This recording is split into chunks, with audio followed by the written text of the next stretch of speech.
आम आदमी पार्टी नहीं बल्कि और अधिक पाप बन चुका है।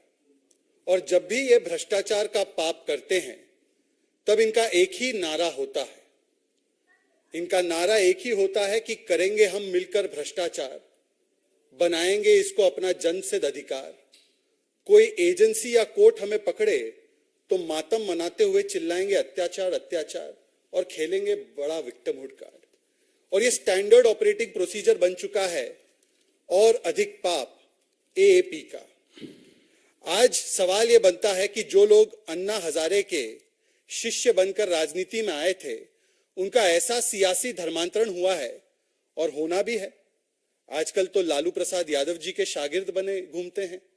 तो ऐसा सियासी धर्मांतरण का कोई किस्सा आपने कभी भी देखा नहीं होगा।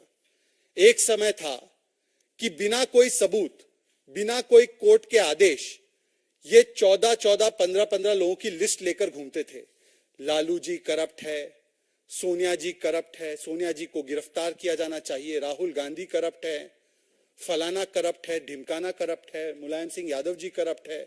ऐसी फहरिस्त निकाल कर घूमने वाले लोग आज ऐसे लोगों के साथ गठबंधन करते हैं और जब एक के बाद एक कोर्ट के द्वारा अलग अलग तरीके से उनको कोई भी राहत नहीं मिलती है तब भी ये विक्टिमहुड कार्ड खेलते हैं। आज सुबह से ही इनका एक टेप रिकॉर्डर चल रहा है। जब भी कोई कोर्ट की कार्रवाई, कोई इन्वेस्टिगेटिंग एजेंसी की कार्रवाई होती है, आप एक पैटर्न नोट करना, सुबह से एक टेप रिकॉर्डर शुरू हो जाता है और शाम तक वही टेप रिकॉर्डर चलता है। एक भी सवाल का जवाब नहीं दिया जाता, बस वही टेप रिकॉर्डर चलता है। हमारे साथ तो देखिए वेंडेटा हो रहा है, हमारे साथ विद्वेषपूर्ण कार्रवाई हो रही है। अभी तक तो एक झुंझुना भी नहीं मिला है। मैं पूछना चाहता हूं और कुछ 15 सवाल हमने जो लगातार पूछने का काम किया है, वो 15 सवाल हम फिर से अरविंद केजरीवाल और एएपी को पूछना चाहते हैं। यदि आपका कहना यह है कि आपके साथ वेंडेटा पॉलिटिक्स हो रहा है, आपके साथ केवल और केवल विद्वेषपूर्ण कार्रवाई हो रही है, झुंझुना तक नहीं मिला है, मार्च 2023 से मनीष सिसोदिया जेल में है, मार्च 2023, और उसके बाद कई बार अनेकों कोर्ट में जाने के बाद भी मनीष सिसोदिया को कोई राहत नहीं मिली है। उल्टा सीबीआई की कोर्ट ने उनके विषय में कहा है और ये नोटेड है, ये पब्लिक डोमेन में है, एक फाइंडिंग है कि मनीष सिसोदिया प्रिंसिपल आर्किटेक्ट है शराब घोटाले के। ये फाइंडिंग है और मैं पढ़कर सुनाना चाहता हूं। ये 2023 के कोर्ट का ऑर्डर है। ये कहते हैं कुछ मिला नहीं। The payment of advance kickbacks of around 90 to 100 crore rupees was meant for him मतलब Manish Sisodia and other colleagues in the GNCTD, and 20 to 30 crores of the above have been routed through the co-accused Vijay Nair, Abhishek Boinpalli and approver Dinesh Arora, and in turn certain provisions of the excise policy were permitted to be tweaked। मतलब कि पैसे का लेन then हुआ है, ये court ने finding दी है। और उसके बाद जिस प्रकार से आपने उस पॉलिसी में बदलाव किया, ये कोर्ट ने एस्टैब्लिश फाइंडिंग दी है। इसीलिए महीनों हो गए हैं ना विजय नायर को राहत मिली है जो मनीष सिसोदिया से पहले जेल गए हैं, और ना मनीष सिसोदिया को राहत मिली। अभी संजय सिंह के मामले पर फैसला सुरक्षित है, उसमें भी बताया जा रहा था संजय सिंह के घर से कुछ नहीं मिला, झुंझुना भी नहीं मिला। अभी ईडी ने अपना पक्ष कोर्ट के सामने रखा है। निश्चित रूप से उनकी रिमांड नोट भी कोर्ट में रखी गई होगी, उसमें सारी जानकारियां भी होगी। और अभी जब परवेश जी ने आपको बताया है कि जो अभी तक की जानकारी सामने आई है कि 3 करोड़ रुपए का लेन देन हुआ है, उसमें से 1 करोड़ रुपए किसने दिए? 1 करोड़ रुपए इंडो स्पिरिट्स ने दिया। और ये इंडो स्पिरिट्स वही कंपनी है जिसको इस नई पॉलिसी में उसकी जो ब्लैक लिस्टेड कंपनी थी उसको ठेका नहीं मिलना था। उसके खिलाफ एक शोकॉज नोटिस भी जारी होता है 2021 में, परंतु जैसे ही यह पैसा आता है वैसे ही एक कार्रवाई बंद हो जाती है। यहां पर तो सीधा सीधा क्विड प्रो को दिख रहा है। यह क्विड प्रो को एस्टैब्लिश हो चुका है, परंतु आज भी वही टेप रिकॉर्डर लगाकर वही विक्टिमहुड कार्ड खेला जा रहा है। मैं पूछना चाहता हूं, क्या आपको याद नहीं है कि इसी प्रकार का विक्टिमहुड कार्ड जितेंद्र तोमर के लिए खेला गया था।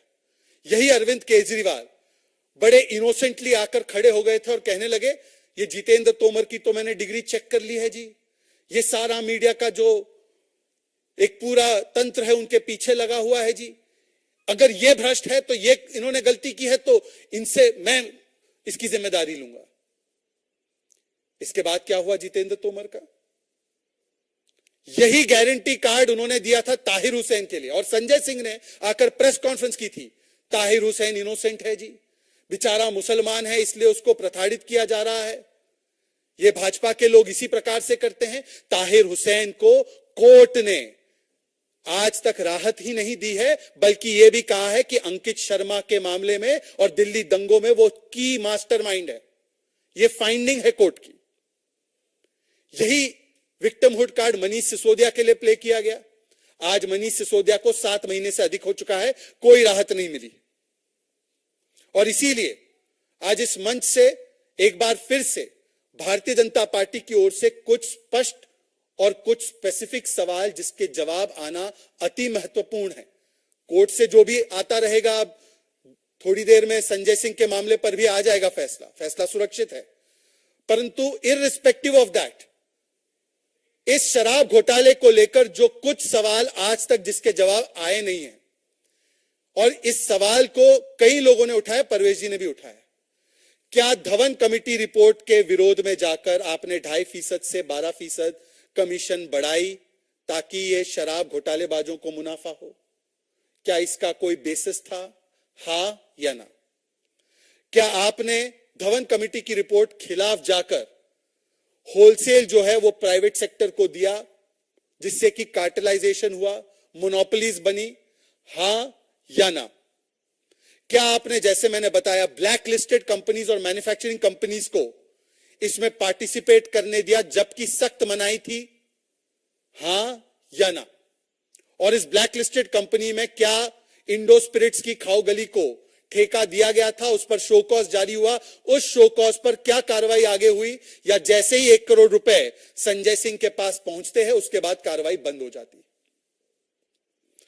क्या आप इसका जवाब दे पाएंगे कि अगर ये सारी चीजें वेंडेटा पॉलिटिक्स के माध्यम से हो रही है तो आपकी नई नई साथी बनी कांग्रेस पार्टी ने तो आज भी, मैं दिल्ली कांग्रेस प्रदेश अध्यक्ष का बयान सुन रहा था, उन्होंने तो कहा कि ये शराब घोटाला हुआ तो है, कॉस्मेटिकली वो चाहे जो भी कह दे, चाहे अजय माकन हो, चाहे दिल्ली प्रदेश के उनके अभी अध्यक्ष लवली जी हो, चाहे कांग्रेस के अन्य नेता हो अलका लांबा जैसे, ये तमाम नेताओं ने कैटेगोरिकली कहा है मनीष सिसोदिया, अरविंद केजरीवाल, संजय सिंह और ये पूरा जो इकोसिस्टम है शराब घोटालेबाजों का, उन पर कार्रवाई होनी चाहिए, शराब घोटाला हुआ है।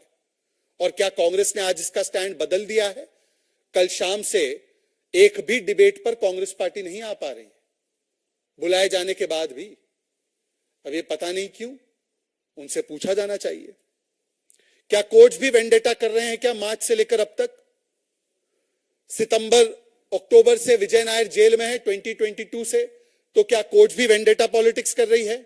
इसका भी जवाब आज तक नहीं मिला। एक आरटीआई आई है, दिल्ली सरकार की ही आरटीआई, और उस आरटीआई में साफ साफ कहा गया है कि इस पूरे स्कैम में लगभग 2000 करोड़ रुपए का नुकसान दिल्ली सरकार के राजस्व को हुआ। यह पहला ऐसा स्कैम था जिसमें कि ये बता रहे थे वर्ल्ड्स बेस्ट पॉलिसी है, इसमें दारू की सेल तो बढ़ गई, लिकर की सेल तो बढ़ गई, परंतु रेवेन्यू घट गई।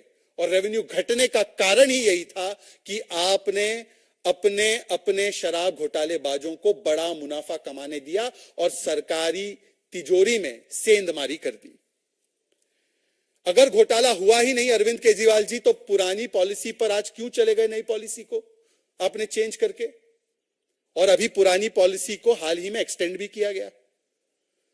अगर आपका घोटाला हुआ ही नहीं है, शराब घोटाला हुआ ही नहीं है, तो बताएं किस प्रकार से 144 करोड़ रुपए का वेवर दिया गया इन शराब घोटालेबाजों को, वो भी उस समय पर जब कोविड का पीक काल था। कोविड काल में 2 ही काम हुए, एक तो शीश महल बना और दूसरा 144 करोड़ का कभी वेवर दे दिया अपने शराब घोटालेबाजों को, कभी 30 करोड़ की ईएमडी जो रिफंड नहीं करनी थी, जिसको सरकार को रखना था, तो एयरपोर्ट जोन के लाइसेंस के बदले उस ईएमडी को रिफंड कर दिया गया। क्या ऑपरेशनल पीरियड लाइसेंस का जो 1 अप्रैल 2022 तक था, इसको बिना ड्यू अप्रूवल के 31 जुलाई 2022 तक किया गया, नहीं किया गया? क्या रिलैक्सेशन करके इस पूरी नीतियों में एक एक मोहल्ले में 2 से अधिक ठेके खोलने की अनुमति दी या नहीं दी?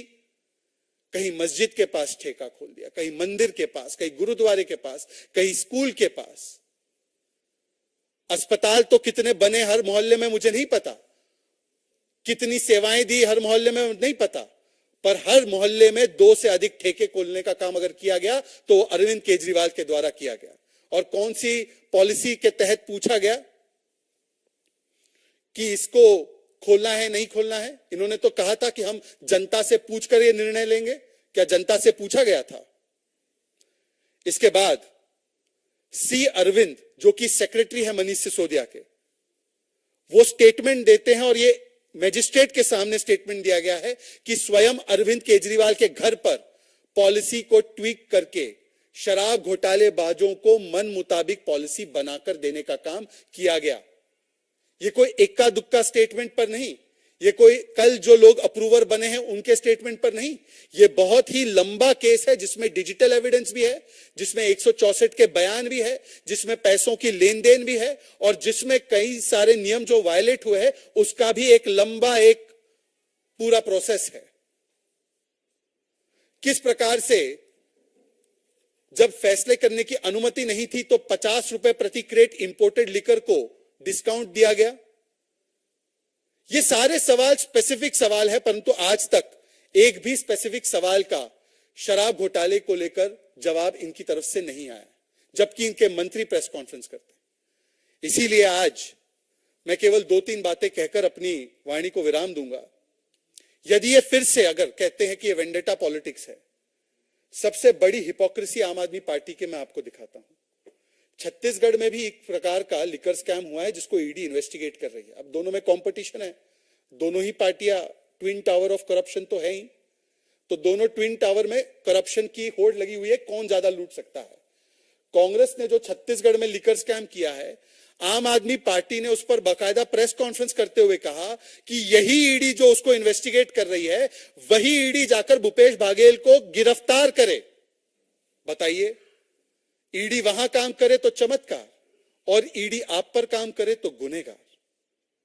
इसीलिए आज विक्टिमहुड कार्ड खेलने का समय नहीं, आज हिसाब किताब देने का समय है। हमने 10 से अधिक सवाल इस पटल से आम आदमी पार्टी की तरफ रखे हैं, परंतु एक का भी जवाब आता नहीं है। केवल वो टेप रिकॉर्डर बजाकर चले जाते हैं। आज तक 800 करोड़ रुपए का ऑडियो टेप, वो कह रहे थे ना साजिश के तहत उनकी पार्टी को तोड़ा जा रहा है, भाजपा ने 800 करोड़ रुपए रखे हुए हैं, वो कहां है 800 करोड़ रुपए और उसका ऑडियो टेप? तो इस प्रकार की बातें करना, केवल आरोप लगाकर निकल जाना, यही इनका चरित्र बन चुका है। इसको लेकर कोई और सवाल होंगे तो आपके सवाल आप पूछ सकते हैं इसी मुद्दे पर।